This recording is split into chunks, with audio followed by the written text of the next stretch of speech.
Hi friends, welcome to SS engine carbon cleaning అండి. ఈరోజు అయితే మన దగ్గరకు ఒక మహేంద్ర కాంటో రావడం జరిగింది.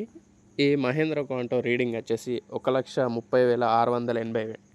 ఈ మహేంద్ర కాంటో మన దగ్గరికి రావడానికి కారణం ఏంటంటే కస్టమర్కు పికప్ వస్తలేదని, ఇంజన్లో సౌండ్ వస్తుందని, బ్లాక్ స్మోక్ వస్తుందని కస్టమర్ అయితే మన దగ్గరికి తీసుకురావడం జరిగింది.